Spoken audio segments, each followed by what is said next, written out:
Kara has the question that she can only export 20% of her project.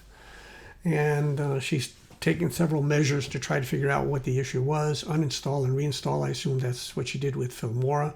And she installed the latest graphics card on her laptop.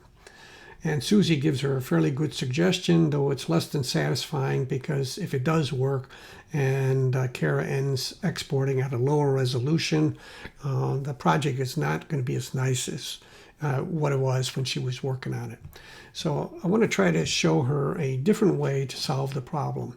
The issue is what Susie says. It's the fact that the memory or the requirements of Filmora have exceeded the memory of the hardware in the computer. What we don't know about the project is we don't know how long the project is altogether. Is it an hour long? How many tracks does it have? You know, does it have 5, 6, 8 tracks or whatever? The more tracks you have, the more memory is required to export it. We don't know if she took any steps to try to reduce the stuff that she's importing. For example, with the instant cutter tool, where you cut out all the unwanted stuff before you load it into the memory of your project. So there's a number of those issues and other suggestions that can be done. The point here is we have a project that can't be exported as a complete project. So what's the workaround? And that's what we're going to deal with now. Okay, to salvage the project, which may have multiple tracks, as I mentioned before, what you want to do is you want to cut your project somewhere in the middle. It doesn't really matter where you cut it, as long as you don't cut it right on a transition, for example. I wouldn't recommend that. When you're cutting it, make sure nothing is selected. Make sure you have nothing selected at all. There is a feature that in preferences where you can go into editing and you can change how much is being cut. You know, only cut the single track if I have something selected, or split all the tracks. But you don't need to worry about that if you don't have anything selected. Now, the reason that this concept works is that it takes a lot more computer memory during rendering the more tracks you have.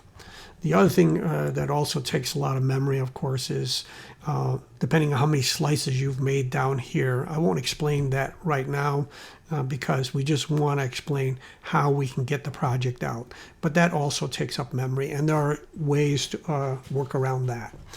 But the concept is simply this. What you want to do is you want to split your project in half. In Kara's case, maybe a little bit less, and then do more cuts. But basically, we're just going to go with 2 cuts to explain this situation. When you export a project, it all gets condensed to 1 track. And it doesn't matter if you have audio and you have multiple videos or multiple audios or anything like that. The final product, as you know, is a single track. So by exporting half of it and then going back and exporting the other half, you're going to be able to combine those two into a single project at the resolution that looks good to you. So you don't have to live with something at a lesser resolution just because you built a large project. So I would recommend that the magnetic timeline, or if you're using ripple edit and ripple delete, that the ripple is turned on, because when we cut something off in the front, we want to be able to have everything in the back shift its way to the front. So you can make the cut even in the middle of a video clip, because when you stitch them back together again, you're not even going to be able to see it. So we will start by cutting our project in half. The next thing we want to do is we want to select everything in the back. Now, the old-fashioned way is just to do a box select like that. But you can now, in the newer Filmora, change the cursor. And we will do select all backwards. And when we do that, and we are right on our cut, we're going to get everything on every single track selected. So that's a good deal. So we will do that, and we will just simply hit the delete key. Now, it is important at this point that we don't do any more saves to our project, because if we did a save now, we would only retain half of what we had, and that wouldn't be fun.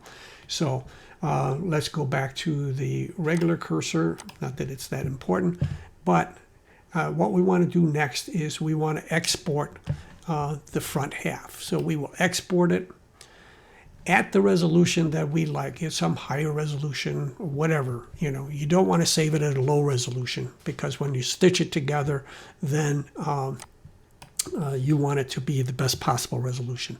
So we will go ahead and call it segment 1, and we will hit the export.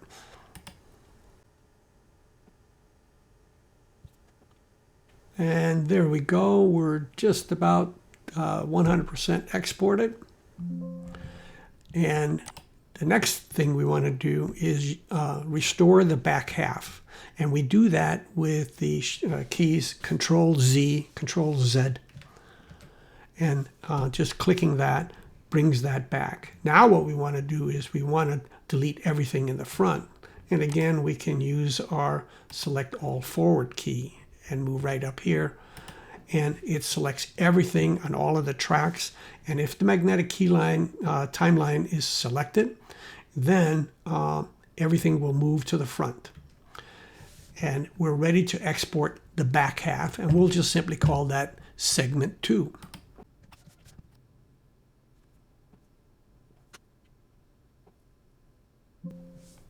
Okay, we've now successfully exported both segments. Okay, let's say import our media files, and that is our 2 segments, segments 1 and 2. And when we place them back on the timeline, we have our project. Now, this is the spot where we cut it, and it's in the middle of a clip. And I'll demonstrate it doesn't matter. It's totally seamless in your final project. And it works because everything has been reduced to a single track. It requires a lot less memory in order to render it for the export. Now, in Kara's case, she might have to make 3 segments in order to get it done because she seems to be stalling out at the 20% mark. But it has a lot to do with what's happening at that 20% mark. She might have an extraordinary number of tracks used at that point, and they're all trying to be rendered at the same time, which will obviously require a lot more memory. But this is how you can salvage a project that you worked on but can't export.